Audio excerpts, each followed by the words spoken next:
காலை 9 மணிக்கு வெளிநாட்டு படகுகார் பார்க் ஷெரடன் 5 நட்சத்திர ஹோட்டல் முகப்பில் முள்ளே மூக்கை நுழைத்தது. தேவராஜ், சரண்யா இருவரும் இறங்கினார்கள். அப்பா, ராகுல் வருவாரா? வரலன்னா அவருக்கு தான் நஷ்டம் சரண்யா. அது இல்லைப்பா, எனக்கு படபடப்பா இருக்கு. என் பொண்ணுன்னு சொல்லிக்கிற நீ இப்படி பேசினா அது எனக்கு அசிங்கம்மா. வா. இருவரும் உள்ளே வந்து உட்கார 10 நிமிடங்கள் தாமதமாக ராகுல் வந்தான். ரெஸ்டாரண்ட்டில் டேபிள் புக் பண்ணியிருக்கேன், வாங்க ராகுல். மூவரும் நடந்தார்கள். நடக்கும் போதே அவனது அழகை, ஆண்மையை சரண்யா ரசித்தாள். அவன் திரும்பி கூட பார்க்கவில்லை. மூவரும் இடம் தேடி அமர யாரையும் கேட்காமல் உணவுப் பொருட்களுக்கு தேவராஜ் ஆர்டர் செய்தார். சொல்லுங்க ராகுல், கூப்பிட்டது நீங்கள் தான், அதனால் பேச வேண்டியதும் நீங்கள் தான். குட், பேசலாமே.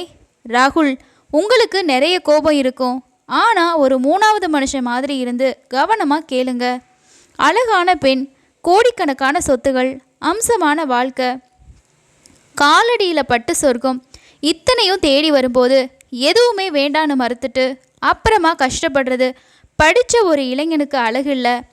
வாழத்தான் பிறந்திருக்கும், அது வாசலை தேடி வரும்போது மறுக்கிறது முட்டாள்தனம். ராகுலின் மௌனம் நீடித்தது. ஏற்கனவே முடிவாகி இருக்கலாம், தப்பில்லை. மனுஷ வாழ்க்கையில் திருப்பங்கள் வரும். இப்போ உங்கள் ஜாதகம் என்ன சொல்லுது? சனி தசை உங்களுக்கு ஆரம்பமாயாச்சு போன வாரம் முதல். ராகுல் புருவம் உயர்த்த, என்ன பார்க்குறீங்க?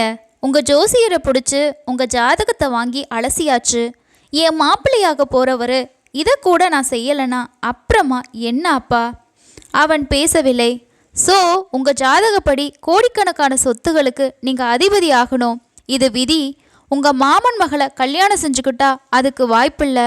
நீங்கள் என் மாப்பிள்ளை ஆகித்தான் தீரணும். சொல்லுங்க, மனசை மாற்றிக்கங்க. கஷ்டம்தான், உங்களால் உங்கள் குடும்பமும் உயரும்.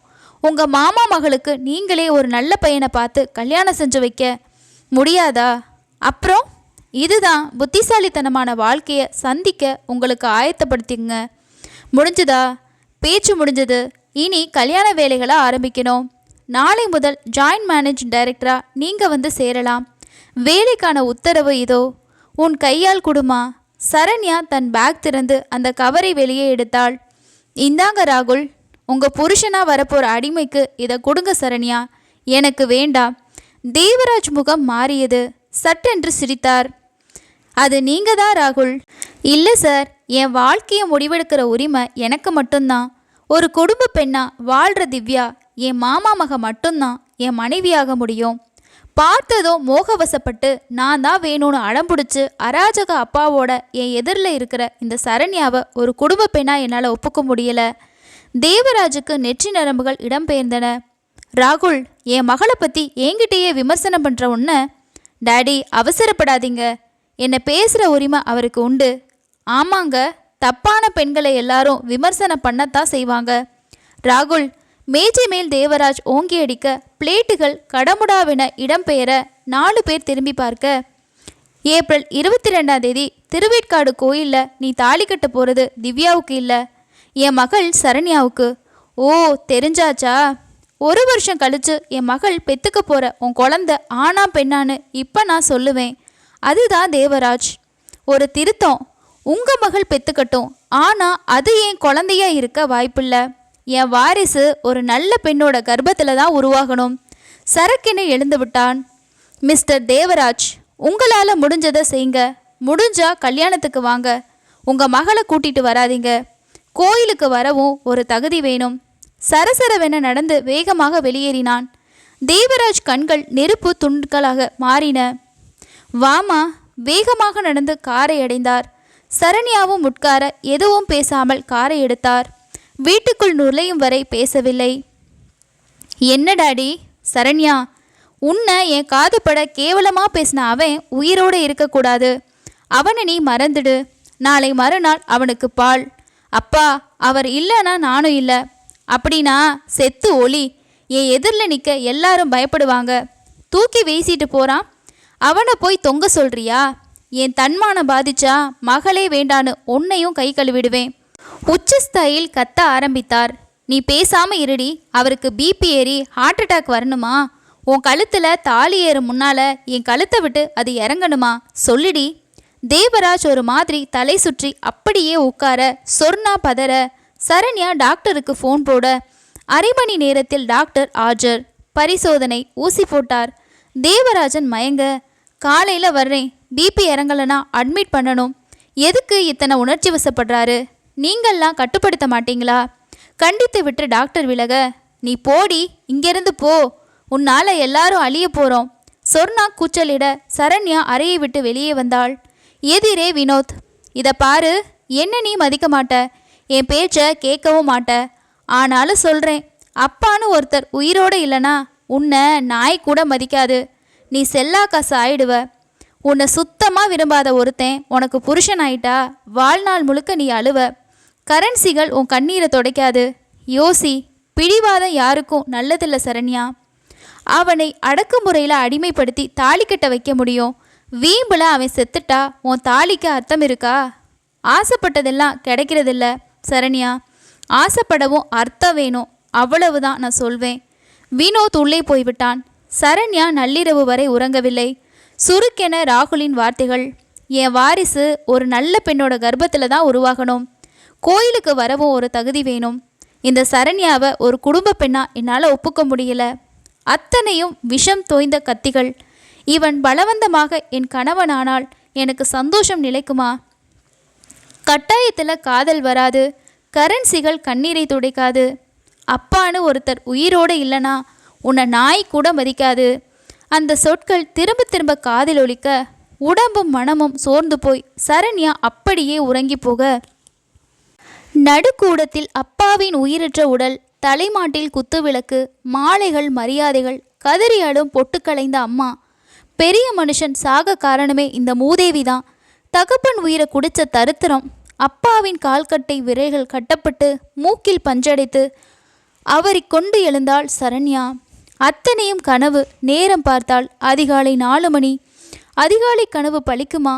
அப்பா என்னை விட்டு போய்விடுவாரா? எழுந்து ஓடி வந்தாள். அப்பா இருந்த அறைக்கதவு திறந்தாள். கட்டில் காலி. அம்மாவும் இல்லை. ஐயோ, எங்கே போனார்கள்? தலை தெறிக்க ஓடி வர வேலைக்காரி எதிரே. அப்பா எங்க? ஃபிட்ஸ் மாதிரி வந்து 1/2 மணி நேரம் முன்னால் மூக்கில் வாயில் ரத்தம் கொட்டி உங்கள் அம்மா அண்ணன் அவரை ஆஸ்பத்திரிக்கு கொண்டு போயிட்டாங்க. எனக்கு ஏன் சொல்லலை?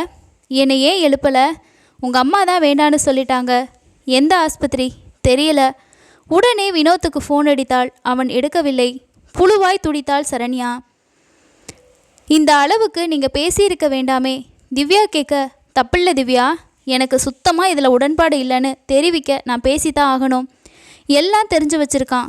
என் ஜாதகம், நமக்கு திருவேற்காடில் நடக்க போகிற கல்யாணம் எல்லாம். அங்கே நான் தாலி கட்ட போகிறது அவளுக்காமா. மிரட்டுறான் இவன். அப்பனா இல்லை மாமாவா? மல்லிகா பயத்துடன் மகனை வேறிட்டாள். முடிஞ்சதை பார்த்துக்கோன்னு மோதிட்டு வந்திருக்கியப்பா, நடக்க விடுவானா? அம்மா, பஞ்சாங்கம் எடு. இன்றைக்கி நல்ல நாளா? மல்லிகா எடுத்து பார்த்தாள். நல்ல நாள் தான், முகூர்த்த நாள்ப்பா. இப்போ நல்ல வேலையா?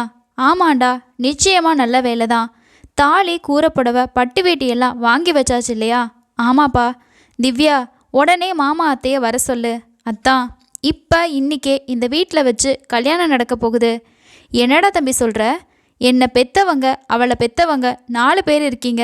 வேற யார் வேணும்? கல்யாணத்தை அவன் தடுப்பானா? நான் பார்த்துக்கிறேன். அத்தான், ஃபோன் பண்ணு திவ்யா. திவ்யா உடனே ஃபோன் அடித்து அப்பா அம்மாவை வரும்படி அழைத்தாள். அம்மா, நீ எல்லாத்தையும் தயார் செய்.